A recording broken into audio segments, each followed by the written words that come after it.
My presentation will be made of two different parts today, although we are kind of started with a very short introduction of what I'm doing. I want to talk a little bit, about less than 10 minutes, about my overall project.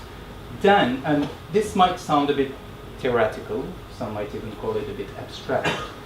So in order to make those ideas a bit more concrete, in the second part and the major part of my presentation, I'm going to present a specific part of my project and try to put some of those theoretical ideas, show some of those theoretical ideas in the flesh.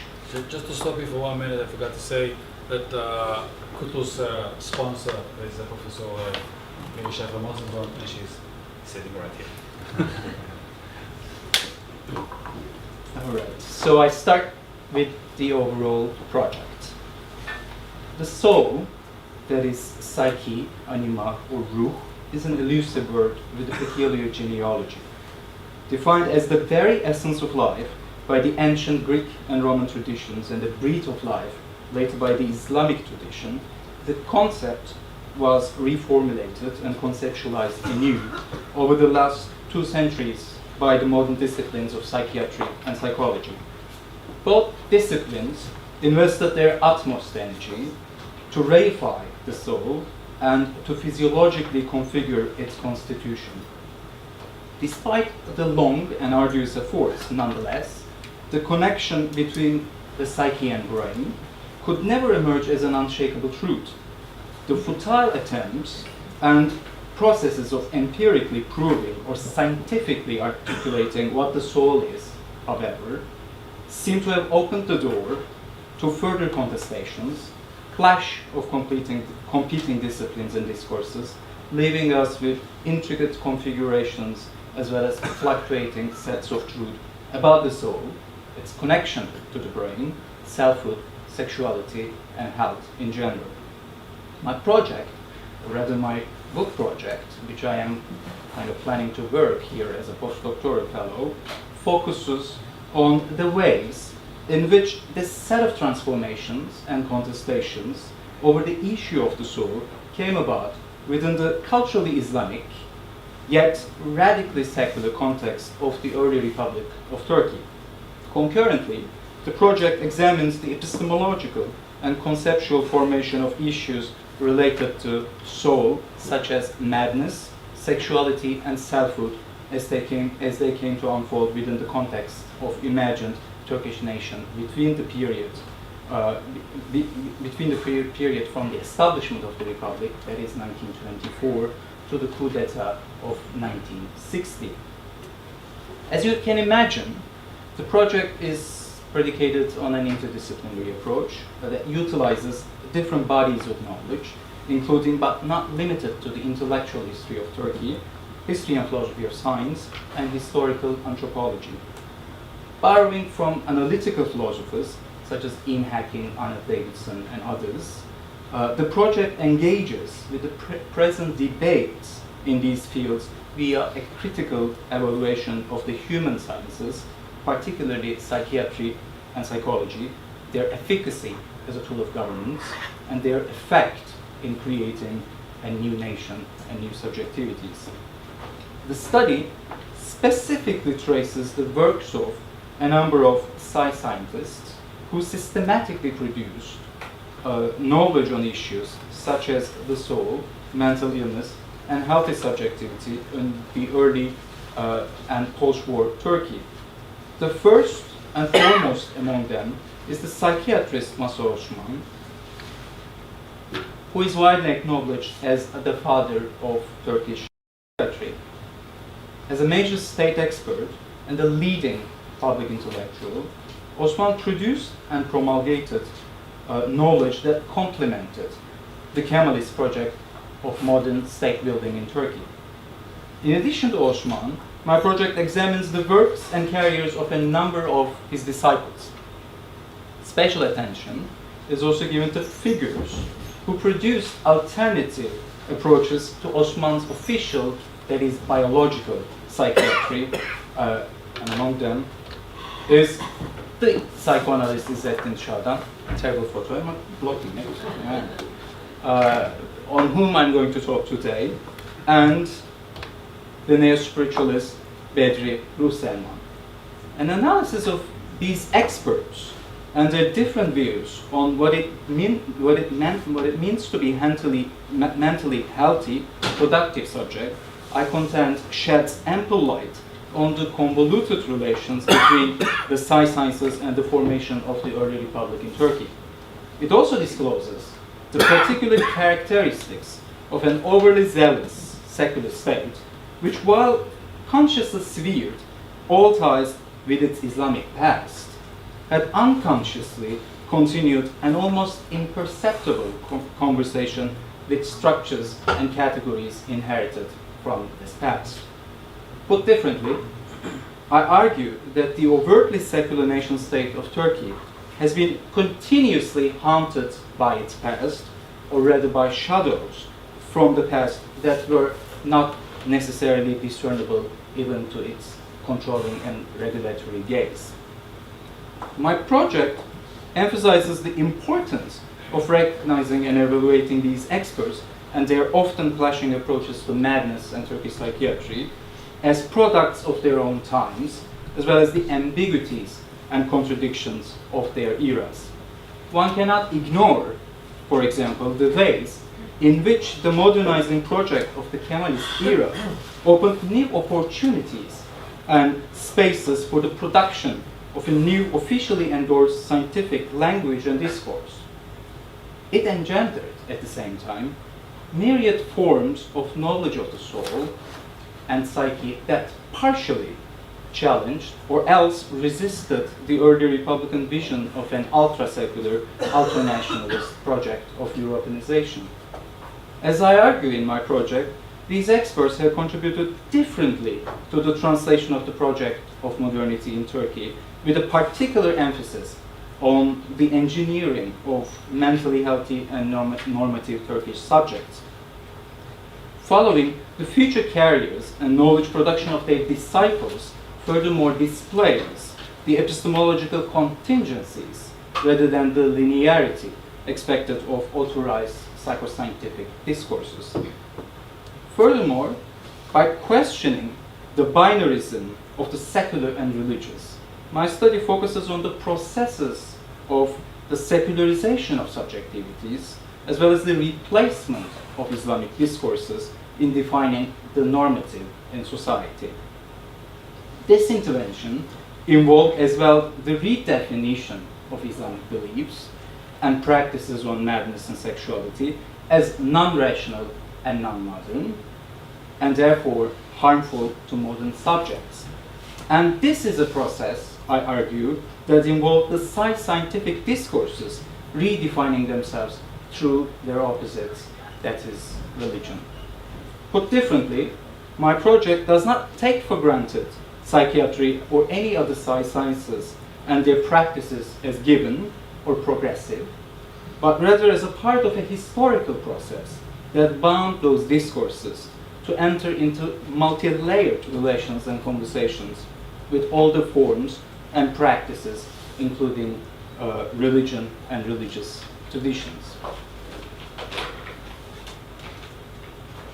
So that's kind of, my project in a nutshell. And now I am moving to the second part of my presentation, which is going to be about the emergence of psychoanalytic discourse in early Republican Turkey. So focusing on the emergence of psychoanalytic discourse in Turkey, in this part of my presentation, I will focus on how psychoanalysis was culturally translated and transformed into Turkish within the context and problem spaces of the early Republic. To do so, I'll address the work of İzzettin Şadan, let's go back to that terrible picture, as psychiatrist and initiator of psychoanalysis in Turkey. Attempting to promote and disseminate psychoanalytic knowledge in Turkey, Şadan went beyond the clinical practice of psychiatry and aimed to analytically engage with what he called the collective Turkish psyche through his psychoanalytic writings. In other words, he employed a psychoanalytic methodology to participate in, as well as to analyze, modern Turkish public concerns, including questions and discussions regarding the formation of the modern and healthy Turkish population within the aspirational framework of the early Republic. While focusing on Şadan's translation of psychoanalysis and its promotion and dissemination of it in Turkey, it should be reiterated that the importation and transplantation of a discourse and set of practices from one sociocultural setting to another is never a one-dimensional project. Put differently, by translation, I do not mean a word-for-word rendition between different languages, but rather a conversation that involved a process of interpretation and cross-configuration between different cultures, contexts, and traditions. So rather than being an evolution of the original, translation is here considered with a focus on how the original and the translation complemented each other to produce meanings larger than mere copies or reproductions. The emphasis, therefore, is on how the psychoanalytic discourse passed through the socio-political filters of early Republican society while being translated into Turkish. The process involved the transformation and rearticulation of psychoanalytic forms to accommodate the Turkish context, as well as the redefinition and reconstitution of the Turkish society in accordance with a psychoanalytic interpretation of itself. In other words, the psychoanalytic knowledge passed through the lenses of its local interpreters, as in our case it's Şadan, whose inclinations and subjectivities were constituted by their own locality, as well as temporality and its conditions of possibilities. A consideration of this transformative process is central to my argument, since it discloses the processes through which a different translatable psychoanalytic discourse emerged via Şadan's engagement with the perceived problems confronting the early Republican society, including that of the role of religion and the historic origins of the modern Turkish nation. My talk today will also explore the ways in which Şadan's psychoanalytic translations and articulations posed a challenge to Freudian psychoanalysis by questioning its universality through a problematization of Freud's concepts of love and sexuality. And those concepts, according to Şadan, did not correspond with the dynamics of Turkey, as we will see. So, in what follows, I'll address Şadan's attempt at the Turkification, what I call the Turkification of psychoanalysis, a process of translation which includes a resistance to and a break from some features of Freud's psychoanalytic interpretations of the self, society, civilization, the sex drive, and neurosis as they unfolded within a Western context. In order to do so, I'm going to delve into what I call Şadanian psychoanalysis and discuss a series of Şadan's writings on love, eros, through which I believe we can trace his conceptualizations of psyche, science, biology, and religion, among other things, more clearly. Although using Freudian psychoanalysis as his analytical framework in this series of writings, Şadan explicitly breaks away from Freud's formulation and compliance with the idea of libido as eros. Differently from Freud's Judeo-Christian notion of love, or eros, Şadan's notion of love as inseparable from sexual pleasure and the sex drive is by and large, consciously or unconsciously, predicated on the Sunni Islamic tradition and its discourse on sexuality. Thus, for Şadan, who never married, who pursued bourgeois conjugal family relations as Freud did, it was time to raise awareness about this sickness of love and save people from the tyranny and molestation of it. While not targeting the sex drive or the libido directly, Şadan nonetheless considers pure desexualized or romantic love, that is eros, the Freudian canon, to be an abstract microbe which constitutes a sickness like cancer, tuberculosis, and pneumonia, only a lighter one. Even though even though to Chardin, the sex drive can be, without a doubt, dissocial and treacherous, nonetheless it is a drive embedded in human nature and cannot be disposed of. But to Chardin, love in the Freudian sense, detached from sex and pleasure, is a notion that is primarily,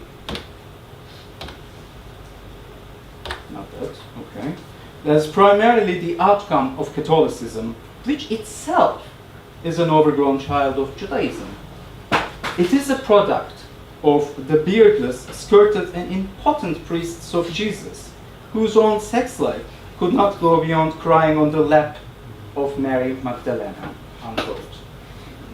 In his condemnation of romantic forms of modern Western marriage and love, Chardin concludes that the Western concept of love is obviously masochistic, and one embedded in a Christian asceticism that aims to extinguish the sex drive and which in itself is pathological.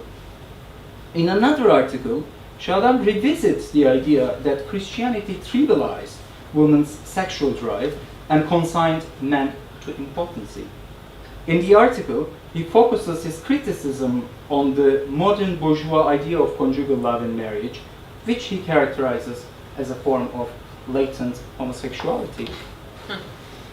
Any man who cannot view a woman as a source of pleasure is ultimately a homosexual, yet one who is unaware of his homosexuality. This is called homosexuality latent. A contemporary concept of marriage, consequently, is simply a homosexual one. And the reason for this is Christianity, which has pushed women away from her sexual world. Think of Virgin Mary for a moment. Mary is none other than a desexualized woman. She appears as a dominant woman that only loves and protects her son. She is the head of her family. The figure of the father does not even exist. The son, Jesus, is simply his mother's pet. He's a weak, timid masochist who preaches to offer your other cheek, then slapped on the cheek, unquote. One might read Chardin's analysis here within the framework of the psychoanalytic discourse that aimed to track down neurotic themes situated within religion, hence on track with Freud's works on the issue. Nevertheless, Chardin clearly comes up with a spin, and he goes beyond Freudian psychoanalysis by stressing the idea that the modern Western conceptualizations of love and marriage appear to be pathological since they are the outcomes of a neurotic Christian understanding of sexuality. They reflect odical themes, hence should be construed psychoanalytically. Chardin furthers his arguments by asserting that Freud's socio-historical analysis of the sex drive is principally valid within the framework of Christian civilization, since, quote, Muslims do not confine the sex drive in such a strict way, unquote.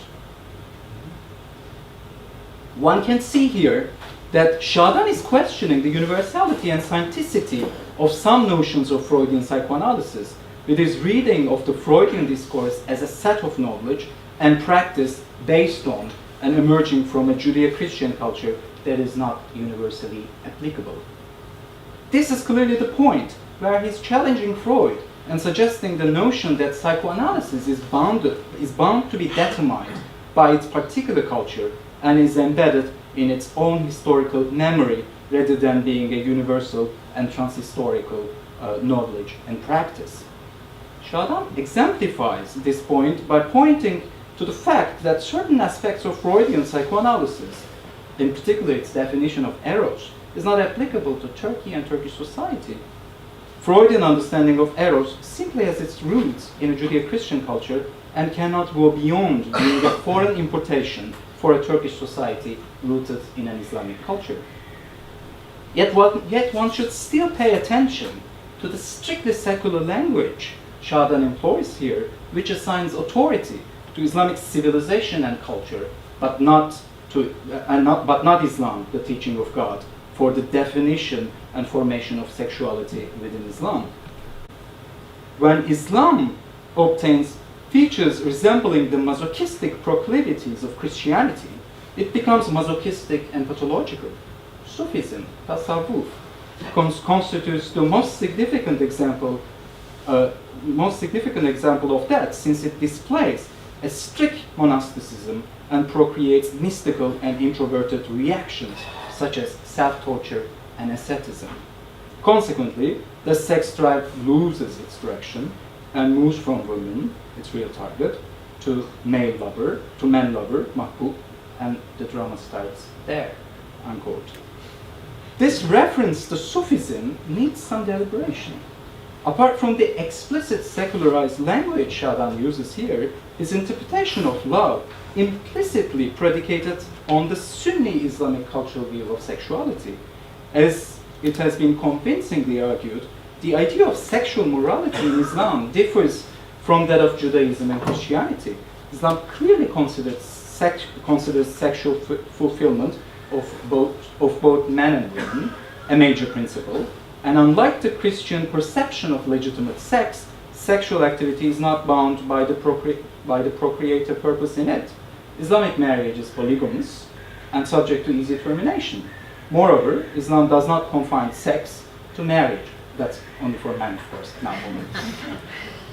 As a psychoanalyst, informed by his own cultural memory, Şadan puts Sufism under and through the gaze of psychoanalysis by concluding that Sufis suffer from paranoia caused by repression of natural worldly desires, particularly including sex, and the conversion of these desires into pathologies similar to that of Christianity.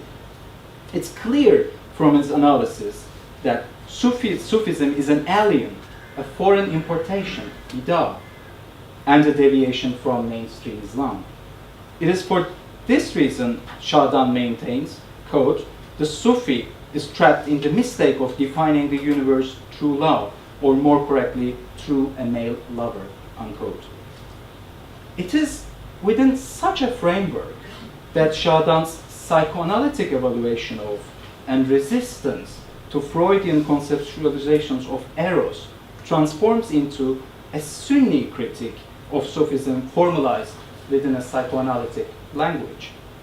Those moments of the unfolding of a veiled yet constitutive interaction between the psychoanalytic language and the Sunni Islamic discursive tradition shed light on an intermediate zone, let's call it the barzakh, and or a threshold in the very much in the Al-Ghazalian sense of the modern, and reverberate with what the anthropologist Stefania Pandolfo in a similar context defines as the thin line of modernity.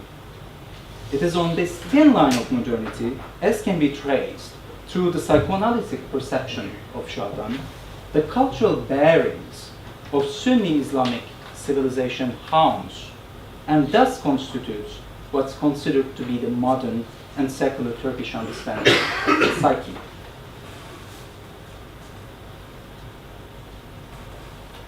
One should keep in mind that Şadan's main goal in the aforementioned series of writings is to elaborate on the neurotic character and roots of important romantic love, which he analyzes in a physiological and psychoanalytical manner. For Şadan, this kind of desexualized love is a sickness in which both physiological and psychic, particularly unconscious effects, are in operation. This sickness of love has a social superstructure as well as psychic and corporeal reactions. Thus, it should be diagnosed by using scientific methodology based on causality that is used to diagnose infectious sicknesses. At this point, the complete difference between Şadan's psychoanalytic diagnosis of love and Sufi spiritual understanding and exaltation of love should be stressed. Şadan's conceptualization of love as a sickness, together with his absolute rejection of any spiritual or non-scientific rendering of it, directly targets the Sufi understanding of love, along with the Christian and romantic versions of it, and declaring it to be one of an inherited sickness in modern Turkish culture. This declaration, indeed, coincided with official government activities against the Sufi orders and institutions. the Turkish secular state's determination on dismantling all tekkes and zaviyas associated with Sufi practices in this period is well documented. This official anti-Sufism policy of the early Turkish Republican government seems to overlap with Şadan's views on the issue as a secular citizen, psychiatrist, and intellectual of the Republic. At the same time, Şadan was clearly participating in the production of a psychological medical discourse that complemented state's visions and actions. Concurrent with this, Şadan appears as an agent, albeit unsolicited, of early Republican Turkey, drawn by its activities while actively producing a psychoanalytic discourse that engaged the state's horizon of expectations and its vision of a progressive modern Turkish nation made up of healthy, productive Turkish subjects. In addition to that, Şadan's analysis of Christianity, and not Sunni Islam, as pathological, i.e. an outcome of Oedipus complex, hence repressive, masochistic, neurotic, is apt to be read as a response to the cultural superiority claims of the West. Thus it signifies a resistance to an all-encompassing discourse originating in Europe. What is striking about this gesture of resistance is the manner in which it constructs its arguments utilizing the rationality of positivism rather than employing local or indigenous forms of rationality. Yet Şadan still speaks within and through a Sunni Islamic cultural memory, hence produces a secular discourse predicated on an Islamic civilization that is at odds with and different from the secular Judeo-Christian culture. The power of science apparently provided Şadan a possibility to structure a different secular path informed by Sunni tradition and cultural memory to challenge the binarism of a progressive modern scientific West versus backward traditional East. Resistance to Western domination is also detectable in other writings of Şadan. A clear example is his conceptualization of a Turkish selfhood and psyche that is considerably different from the Western self and its psyche.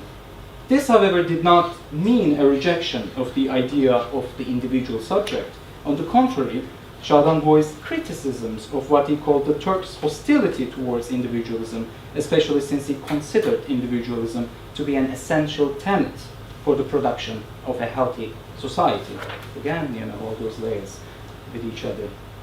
So up to this point, we kind of had the general and sometimes quite dreadful contours of Şadan's psychoanalytic interpretation.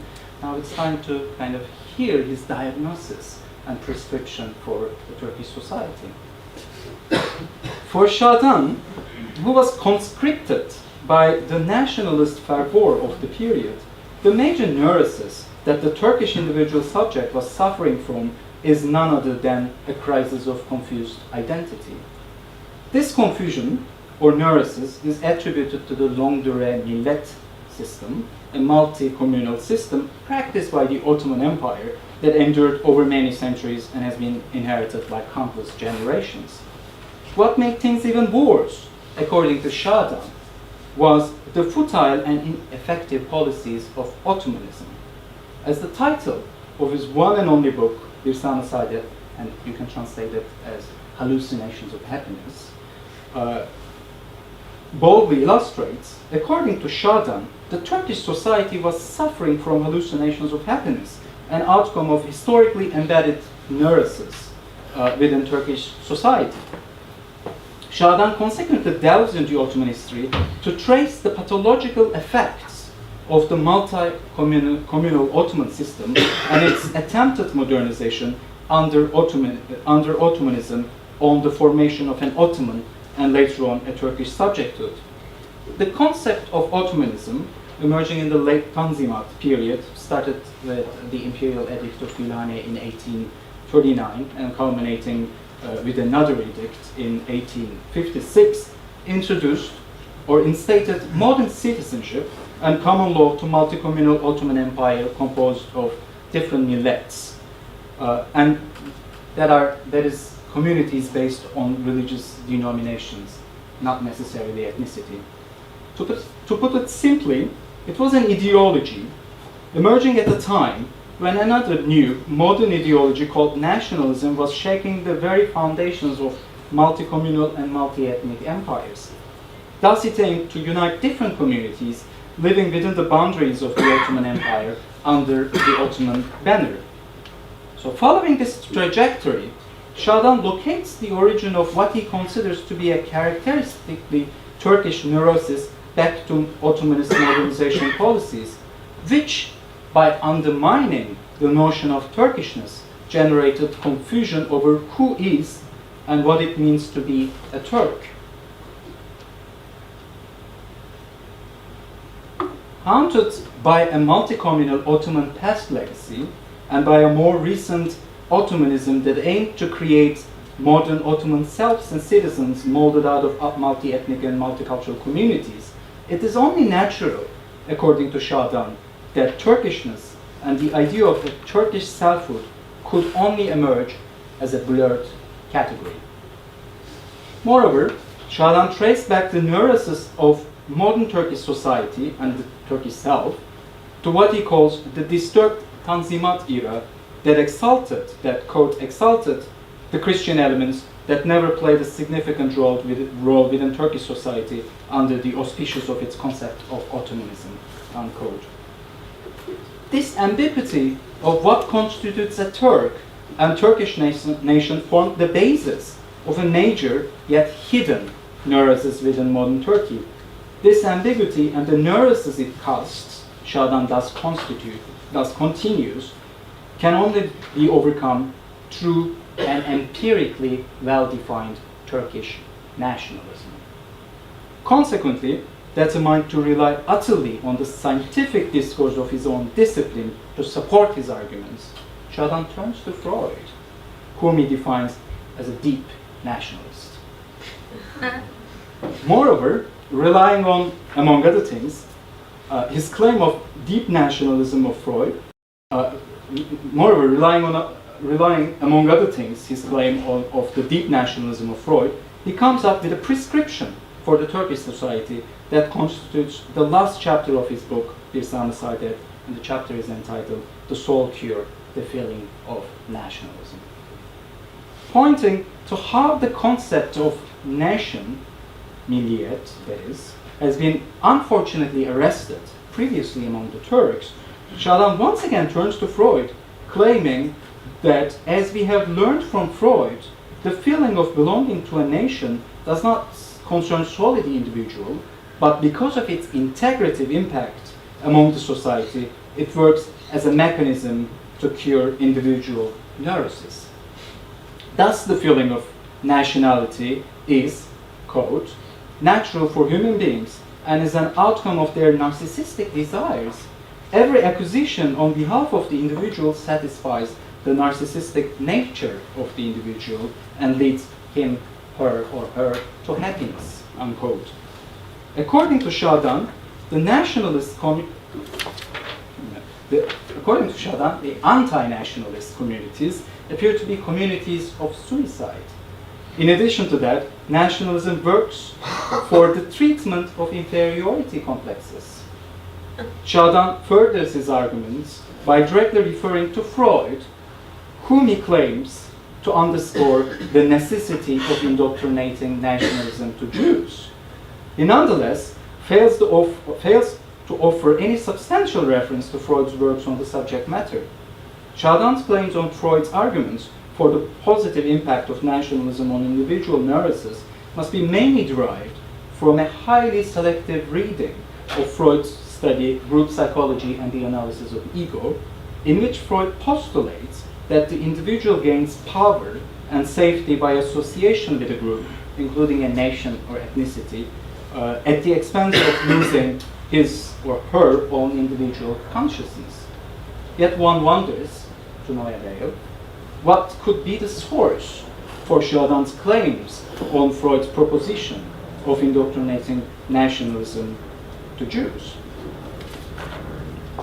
Turkish nationalism, Şadan Chardin further argues, should be formalized and promulgated as a philosophical argument to protect and cure the Turkish society from social neurosis. Chardin ends his arguments through an evolutionary reading of the natural human inclinations evolving through nationalism, the sole source of happiness in a society. Since the feeling of belonging to a nation satisfies the narcissistic inclinations of the psyche, then everything opposing this inclination would divert human beings into moral and psychic anguish. Anguish is a sickness and can only be diagnosed and treated by psychiatry. And this shows to me happiness can be achieved only through nationalism. Unquote. When was that written? That is 1941. Since nationalism and Freud's study, which he kind of claims that he tries to indoctrinate nationalism to the Jews, was from 1921, the group psychology and analysis of the ego. So since nationalism is the sole path to happiness, then other paths, such as internationalism, anti-nationalism, socialism, the rejection of the existence of races and ethnicities, and the promotion of the idea of transcendental identities appear to be deceptions with hallucinatory effects. It is for this reason, Chardin argues, that the antagonists of racism almost always emerge from the religious, crypto-religious, mystic, Sufi cognoscenti, in other words, among the circles of pre-logic thought. And such non-logical thinking can only constitute hallucinations of happiness. Moving even further from the secularist framework based on a binaristic understanding of what is real, healthy, and what is hallucinatory and unhealthy, and ending up with the nationalist blackmail, Chardin concludes his book with the assertion that turns the possibility of standing against the idea of nationalism into rejecting the idea of Watan, the motherland. So I quote from him again: to blur the stream of nationalism is to blur the concept of the motherland, unquote. It is indeed hard not to notice the constitutive effect of the nationalist fervor of the era on Chardin's own understanding of what constitutes a healthy society, as well as his own renderings of psychoanalysis that aim to help the Turks overcome their neurosis and reach a level of mental and psychic stability. Suffice it to say that Chardin was and is often considered to be an extreme nationalist, no doubt about that, who was influenced by the ultra-nationalist circle of intellectuals of the early Republican Turkey, including figures like Mihail Atsız, Rıza Nur, and Zeki Velidi Togan. He was a regular contributor to the magazines, such as Çınaraltı, Postdoctoral, and many others, published by this group in the early 1940s.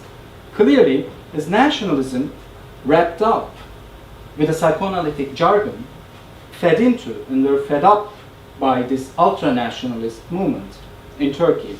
Chardin thus appears to be psychiatrist or psychoanalyst of that circle, bringing a diagnostic language to the social issues pertaining to nationalism as it was defined by this ultra-nationalist ideology, and that was called Turanism. That's some sort of a racist idea, ultra-nationalist and racist idea, which kind of believes the existence of a superior Turanid, that's Ural-Altai race, and it was very influential for the emergence of a number of nationalism in Eurasia, including Turkish nationalism as well as Hungarian nationalism.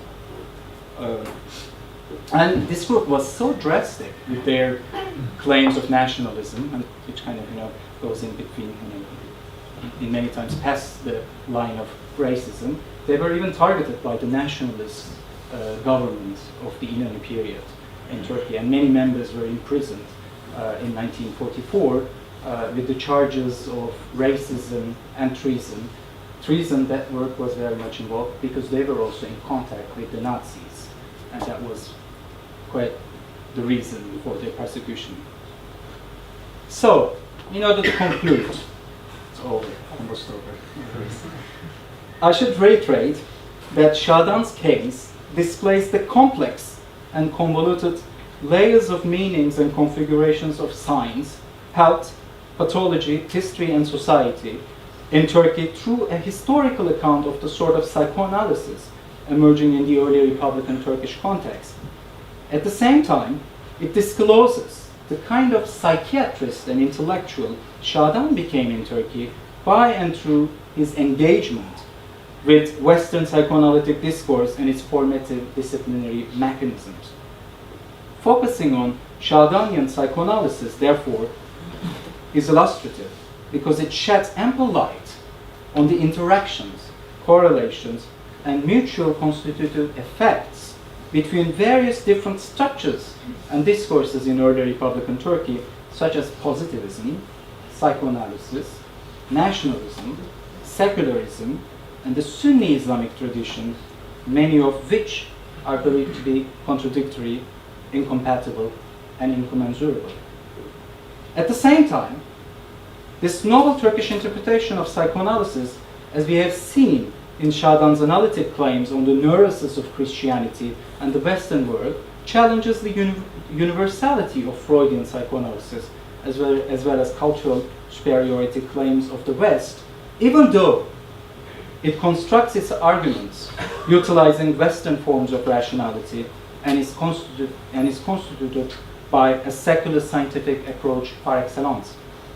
Şadanian psychoanalysis, however, in contrast to a Western psychoanalytic discourse that is predicated on the Judeo-Christian liberal tradition, appears to be an outcome of the Sunni Islamic trajectory and shaped epistemologically within the context and problem spaces of early Republican Turkish culture and society.